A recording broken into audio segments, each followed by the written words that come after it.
Market इस समय sky rocket है। अब म्यूचुअल फंड इन्वेस्टर इस समय करें तो क्या करें, और बात भी सही है। जब इस टाइप की स्काई रॉकेट मार्केट हो तो इस समय कहीं पर भी कॉल लेना या इन्वेस्टमेंट करना मुश्किल है। देखिए, आप याद कीजिए 3 नवंबर के बाद से जब से 3 स्टेटों का रिजल्ट आया है, उस समय से मैंने आप लोगों को यही एडवाइस किया हुआ है कि भाई साहब एसआईपी का सहारा ले लो। SIP is the best option on the rising market.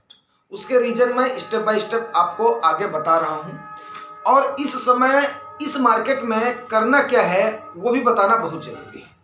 क्योंकि आप जानते हो जब हॉट मार्केट होना, वार्म मार्केट होना, तो आज के टाइम पर तो मार्केट बिल्कुल तप रही है। ऐसे तपती हुई मार्केट में अगर आप हाथ डालोगे तो जलना आपका स्वाभाविक है। जलना आपका स्वाभाविक इसलिए है क्योंकि आपको तजुर्बा नहीं है। और यहीं पर भी जो डायरेक्ट शेयर मार्केट में इन्वेस्ट कर रहे हैं, आप देखना जैसे ही इसका बुखार उतरेगा ना, जैसे बारातियों की शाम को जब चढ़ती है ना, तो वो उसके बाद में चढ़ने के बाद में उनको पता नहीं चलता है कितनी चढ़ी है और क्या कर रहे हैं, वो बस मस्ती में झूमे जा रहे हैं। तो इस समय कोई भी सेक्टर हो, कोई भी सेक्टर हो, चाहे बैंकिंग हो, चाहे फाइनेंस हो, चाहे गवर्नमेंट हो, चाहे पीएसयू हो, चाहे आपका आज की डेट में अभी मैं आईटी पर आता हूं, तो ये सारी चीजें कोई भी सेक्टर आप बता दो इस समय, लल्लू पंजू सेक्टर भी, इवन रेलवे भी जो कि इतने दिन से बैठा हुआ था, ये सारे के सारे आज के टाइम पर किसमें है, भाग रहे हैं। और इसको मैं अगर बोलना चाहूं आज की भाषा में, कोविड के बाद में जो रैली आई थी, उसके बाद में जो साल 1.5 साल का थमाव आ गया था, उस थमाव के बाद में ये गोल्डन एरा है। अब इस गोल्डन एरा में जिसने झूमना शुरू कर दिया ना, उसका हाल वही होगा, इवन मैं आपको बोल रहा हूं, आपका हाल वही होगा जो उस शराबी की बाराती की उतरने के बाद में दूसरे दिन तीसरे दिन होती है। जेब भी खाली है, शरीर में भी जान नहीं है, और आगे के लिए कोई चांस भी नहीं है। अगर ये सारी चीजें आपको समझ में आ गई हैं तो अब कर लेते हैं हम काम की बात। काम की बात में देखिए, सबसे पहला आप याद कीजिए 3 दिसंबर को जो मैंने आप लोगों को बताया था कि दोस्तों हर सेक्टर अप हो गया है, और इस समय जो ये 18,500 जो इलेक्शन को लेकर के, और 18,500 से लेकर के 2,500 के आसपास निफ्टी को मूव करना ही करना है। अब आप देखिए 67,500 से 67 से भी नीचे आ गई थी, वहां से लेकर के 71.5 क्रॉस कर दिया आपके सेंसेक्स ने, और 18.5 से लेकर के 21.5 क्रॉस कर दिया आपकी निफ्टी ने। अब 3,000 पॉइंट निफ्टी का मूव होने का मतलब समझ रहे हो। निफ्टी 50 में वो शेयर्स हैं जो कि इंडिया के हाथी हैं, और हाथी जब चलना शुरू करता है ना एक बार, तो पीछे मुड़ करके नहीं देखता है। लेकिन आपको इस समय जिगजैग मूव लेना पड़ेगा, मेरी इस बात को याद रखिएगा, जिगजैग मूव लेना पड़ेगा। वो जिगजैग मूव आपको मैं आगे बता रहा हूं, और एक मूव मैं आपको वो बताऊंगा वीडियो के लास्ट में, जिस मूव पर मैंने खुद एक्सपीरियंस किया है और मेरे दोस्तों ने किया है। आज के टाइम पर वो किस पोजीशन पे हैं मैं आपको बता नहीं सकता हूं। कौन सा, जब यही जो कोविड वाला पोजीशन आया था मार्केट ऑल टाइम पर, फिर इसी 3 साल के पीरियड में जब उस समय यही सेम एरा आया था, किसी को समझ में नहीं आ रहा था कि हाँ अब साल 1.5 साल का आ गया ना 18, उस समय भी लोग जो मस्ती में किए जा रहे थे ना, आज वो बेच बाज करके साइड हो गए हैं। पहला। दूसरा, अब आप देखिए 3-4 सिनेरियोज मैं आपको जो गिना देता हूं। 3 स्टेट के इलेक्शन के बाद में आपकी आरबीआई की मॉनिटरिंग पॉलिसी आ जाएगी, एफओएमसी की मीटिंग हो गई, उसके बाद में फेडरल की जो उनकी मिमिक्री थी वो उन्होंने दे दिया, उसके बाद में मॉर्गन स्टैनली का देख लीजिए, उनका स्टेटमेंट देख लीजिए, और जितने इश्यूज हैं वो देख लीजिए। किसी इशू की मार्केट ने परवाह किया है? नहीं परवाह किया है।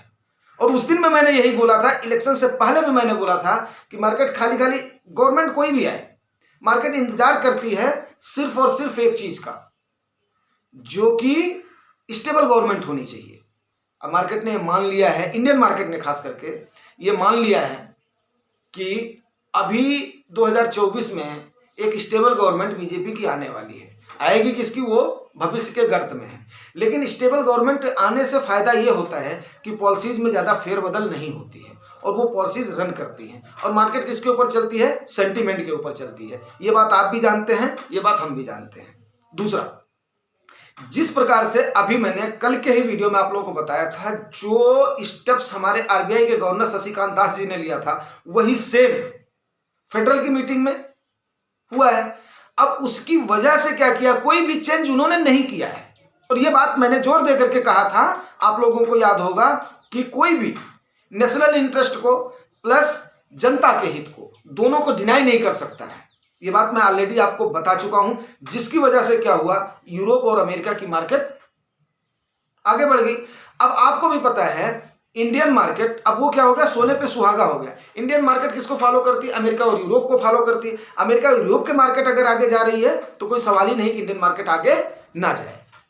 अब ये तो हो गई अपना मार्केट वाली बात। लेकिन अब यहां पर जो मेन चक्कर आ रहा है, मेन चक्कर ये पड़ रहा है कि अब इंडियन इन्वेस्टर करे तो क्या करे, जो बेचारे अनजान हैं, जिनको ये नहीं पता है कि अगर मैं आज के टाइम पर पैसा लगा दूंगा तो उसके बाद में कितने दिन में मेरा प्रॉफिट में आएगा। अब माइनस में अगर अगले साल रिटर्न आपका आ गया, वैसे तो संभावना नहीं है माइनस में आने का, तो आपके ऊपर क्या बीतेगी? क्या आप उसको सस्टेन कर पाएंगे? क्या आप उसके लिए तैयार हैं? अगर नहीं तैयार हैं तो फिर आप ध्यान से सुनिए, और ध्यान से सुनने के बाद में कोई भी काम करिए। सबसे पहला, आपको आईटी की जो मैंने कॉल दिया था कि भाई साहब सारे के सारे सेक्टर स्मॉल कैप और मिड कैप ओवर वैल्यूड हैं इस समय। आपका आईटी इस समय अंडर वैल्यूड है, और आईटी आज के टाइम पर चलने मतलब अंडर वैल्यूड है और अभी चली नहीं है। आप इसमें कुछ न कुछ अपना पैसा लगा सकते हैं। ये मैंने जोर दे करके क्या अपनी वाणी पर एम्फेसाइज करके आपको बताया था कि आईटी में आप कॉल ले सकते हैं, मतलब आईटी सेक्टर में आप अपनी पोजीशन बना सकते हैं। आप बताइए 3 दिसंबर के बाद में ही आईटी सेक्टर आज कितना है? 12-13 दिन के अंदर आपकी मार्केट ने क्या किया? कम से कम 25% का आपके आईटी ने रिटर्न दे दिया है। आपका इन्फोसिस हो, आपका टीसीएस हो, आपका एचसीएल हो, मैं उनकी बात कर रहा हूं जो कि बिल्कुल मतलब उसके ब्लू चिप है आईटी सेक्टर के। अब आप बोलोगे आईटी सेक्टर, देखिए आईटी सेक्टर को मैं इसलिए डिनाई नहीं कर सकता हूं, हालांकि थीमेटिक में अपना एक जाना पहचाना ही एलोकेशन होना चाहिए, बट आईटी को मैं इसलिए नहीं डिनाई कर सकता हूं क्योंकि आईटी सेक्टर एक ऐसा सेक्टर है ना जो कि समय के साथ में अपने आप को मोल्ड कर लेता है। आज हम अगर कोई भी जीव धरती पर जिंदा है तो किस लिए जिंदा है? क्योंकि वो अपने आप को मोल्ड कर लेता है। आईटी सेक्टर ऐसा है, मोल्ड कर लेता है। आप बताइए, आपने कभी एआई के बारे में सोचा था? आपने कभी चैट जीपीटी के बारे में सोचा था? नहीं सोचा था। तो आईटी क्या करती है? मोल्ड कर लेती है। और सबसे बड़ी बात क्या है, इंडिया तो आईटी का हब है यार। इंडिया आईटी का हब है, तो आईटी को आप कैसे डिनाई कर सकते हो? आईटी के सेक्टर को मैं अगले आने वाले 10 से 15 सालों तक कभी भी नहीं कर सकता हूं। लेकिन ये सलाह मैं जरूर देना चाहूंगा कि सारा का सारा यह अपना एक बास्केट में नहीं रखना है। ये मैं बार बार आपको बोलता हूं, आईटी सेक्टर को छोड़ना भी नहीं है, बट उसमें सारा का सारा एलोकेशन मतलब आईटी पर ही बुलिश नहीं हो जाना है। ठीक है, उम्मीद करता हूं बात आपको समझ में आ गई होगी। दूसरी चीज, आपको अंदाजा हो जाता होगा बंदे को देख करके, जो आप उसके वीडियोज को देखते हो, कि ये एआई से उठाया हुआ है, चैट जीपीटी से उठाया हुआ है, या इसका ओन रिसर्च है। कभी भी आप देखना, कितनी भी एआई चल जाए, कितना भी चैट जीपीटी आ जाए, कितनी भी चीजें आ जाए, वो आपको डाटा कलेक्टिवली बता सकते हैं, बट एक्सपीरियंस आपको कभी नहीं बता सकते हैं। तो एआई और चैट जीपीटी के जो बंदे वीडियोज बना रहे हैं ना, वो आपको दिखने में बड़े अच्छे से लगेंगे क्योंकि उनके पास कलेक्टिव डाटा हो जाएगा, बट वो आपको ऐसे गर्त में डालेंगे कि आप याद नहीं करोगे, संभलोगे भी नहीं आप। क्यों? क्योंकि वो वहां से फैब्रिकेटेड होकर के आएगा, जिनका माइंड ये होगा कि हाँ अब इसके बाद में हम इसको कलेक्टिवली कलेक्ट कर लेते हैं और इसके बाद में चल देते हैं। ये उस बंदे को नहीं पता है, वो अपना डाटा कलेक्ट कर रहा है, वो थोड़ी सी स्टाइलिंग मार रहा है और वो आपको अपना परोस दे रहा है। आपको वो देखने में तो अच्छा लग रहा है, बट वो आपको नुकसान देगा। इंसानी दिमाग को कभी भी कोई भी टेक्नोलॉजी क्रॉस नहीं कर सकती है। हर मशीन के पीछे there is man behind every machine and every gun. ये नोट कर लीजिए। तो अभी मैं ज्यादा वो नहीं करूंगा, अभी चलता हूं, फिर आगे बढ़ता हूं कि अभी आपने करना क्या है। अभी आपने करना यह है कि देखिए, जब आपकी कोई जर्नी, ये जर्नी इतनी आसान नहीं है, ये समझ इतनी आसान नहीं है, लेकिन सपोज कीजिए, मैं आपको एक एग्जांपल से बता रहा हूं कि आपको कहीं जाना है, आपकी वो बस छूट गई है, वो बस छूट गई है, उस समय आप क्या करते हैं? उस समय आप ठहरते हैं, उसके बाद में दूसरी बस पकड़ते हैं और आगे चले जाते हैं। तो ऐसे ही अपराइज मार्केट में, खास करके जब बुलिश हो, जब गोल्डन एरा हो, तो इस समय मार्केट में एंटर करना बहुत मुश्किल बात है। इस समय आपके अंदर ठहराव आना चाहिए। याद रखिएगा, आपके अंदर ठहराव आना चाहिए, और ये ठहराव ही आपको सुरक्षा देगा। नहीं तो अगर चलती बस में, रनिंग बस में, चलती ट्रेन में आपने चढ़ने की कोशिश किया तो एक्सीडेंट पक्का 100% संभव है। और मैं नहीं चाहता हूं मेरे दोस्तों का, खून पसीने की कमाई का, उनका एक्सीडेंट हो। और इस वजह से आज मैं आप लोगों को ये परोस रहा हूं कि अभी आप थोड़ा सा ठहर जाओ। ऐसा तो हो ही नहीं सकता है कि मार्केट ठहराव ना ले। अब आप बोलोगे, मैं तो साहब आपने बताया था म्यूचुअल फंड में आप चले जाओ, म्यूचुअल फंड में मैं तो जा रहा हूं। यस, आप जाइए म्यूचुअल फंड में, लेकिन म्यूचुअल फंड में मैंने आपको बताया था, आप किस में करोगे? डीआईआईएच के पास करोगे।